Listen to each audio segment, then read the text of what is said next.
Thank you.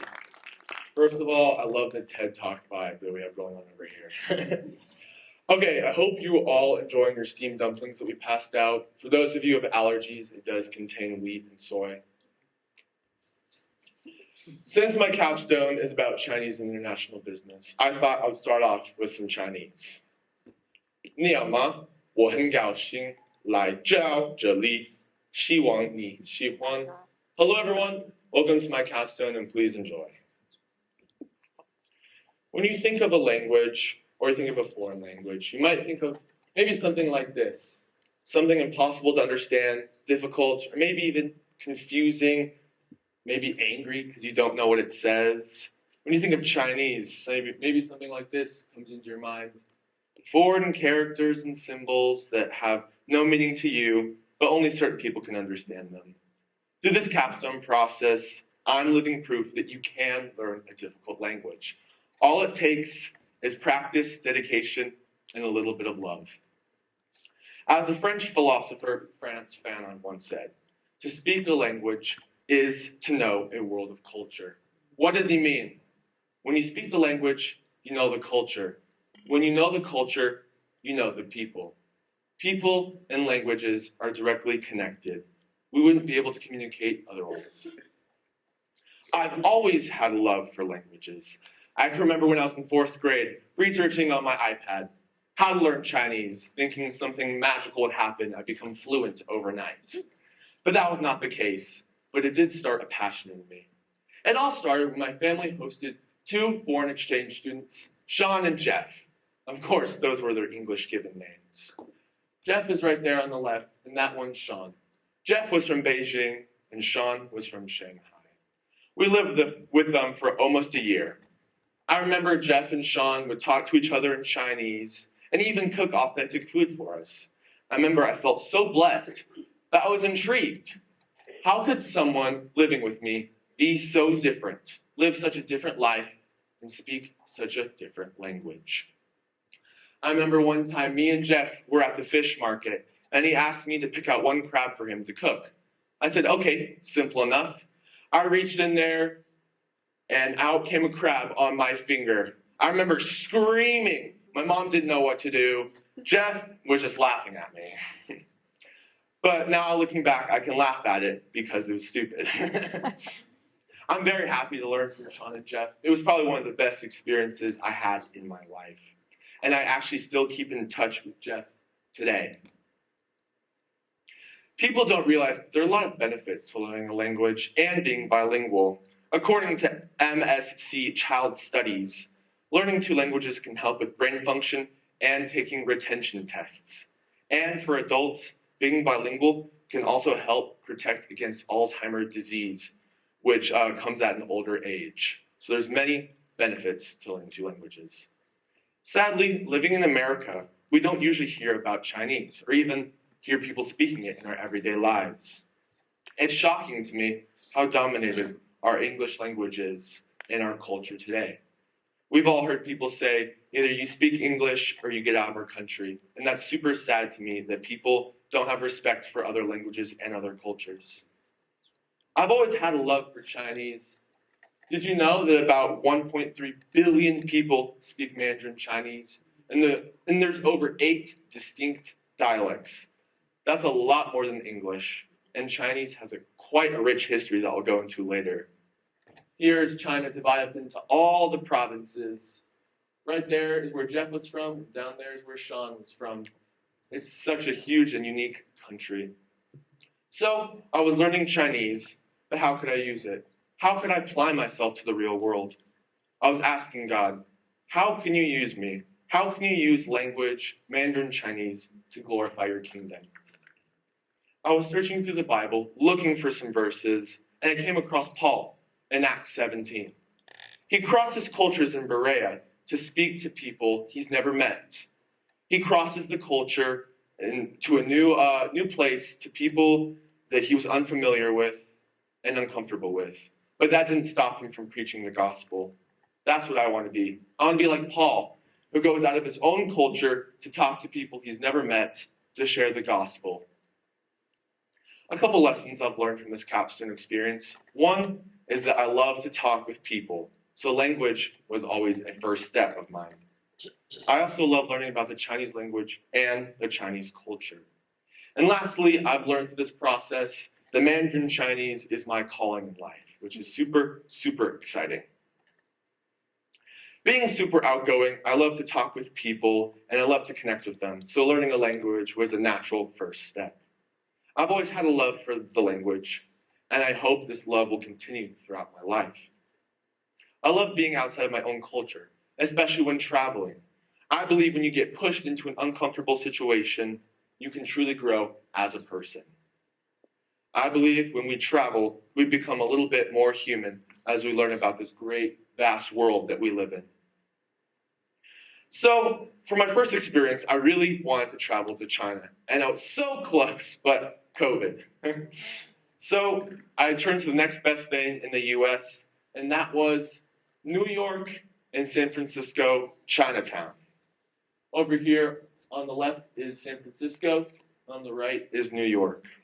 I remember when I first got there being amazed by the architecture, the food, the smells, and even the people. I walked up to one of the street markets and I ordered 2个面包, 2 pieces of bread. The lady turned and looked at me and she said, no. No?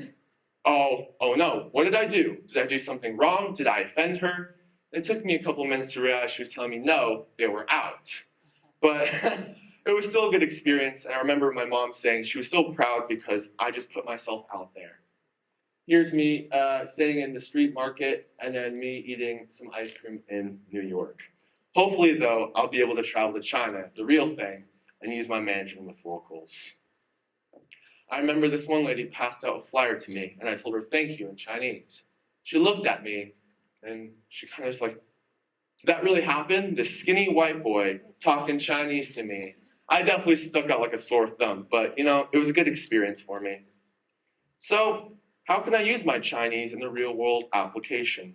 I interviewed a family friend named Rick Bloomfield, who does a lot of international business and communications with China.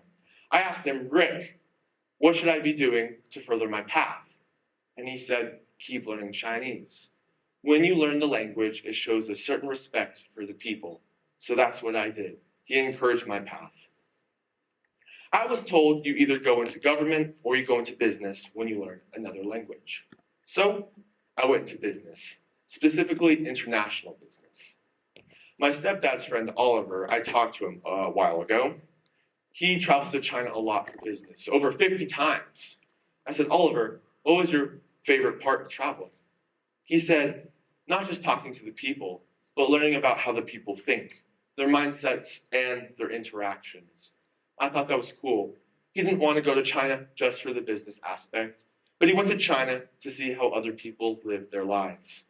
Hopefully, I'll be able to travel to China for my future career as well. People don't realize that China and US are actually closer connected than you think. When I say China, many images of rice fields or even poverty come to mind. Well, that is true in certain parts. China is developing fast. The Office of the United States Trade Representative says that US and China do $615 billion in trade revenue. And China's GDP, or gross domestic product, is almost $14.9 billion.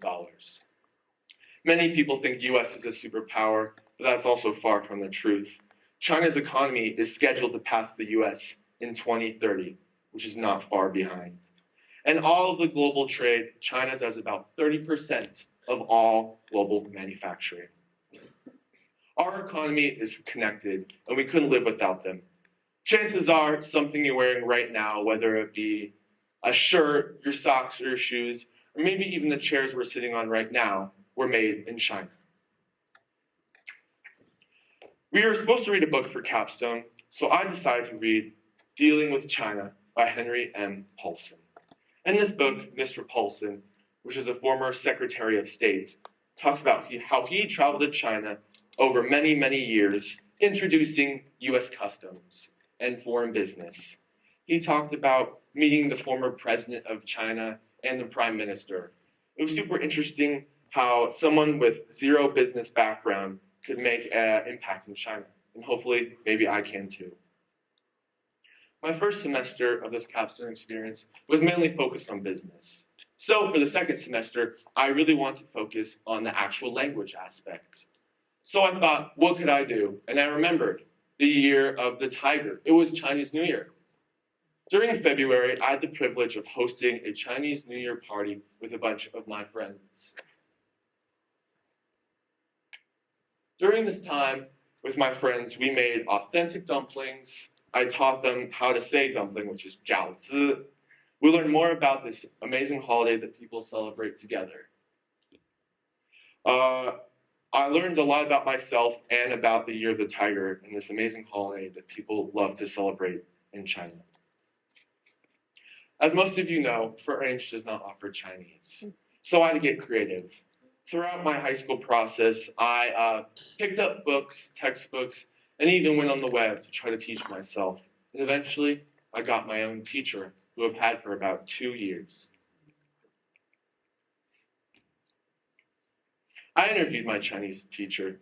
I asked her, why did you learn Chinese? Because she was white like me. She said, I had a fascination with the language. I like to find out why people live the way that they do and how they act. She said she likes to find out what makes people tick, to understand people, to understand their motives. I feel like that's a valid reason to learn a language. I've always had a passion for languages, and it's always been a constant in my life. I wish other people would learn Chinese. I always ask my brother or my sister, would you like to learn Mandarin? They always look at me and laugh, and they said, we'll let you have your thing. I feel that the culture is more rich than anyone can actually fathom. If you take a minute to stop to look outside of our own US culture, you'll see that there's a lot more what meets the eye.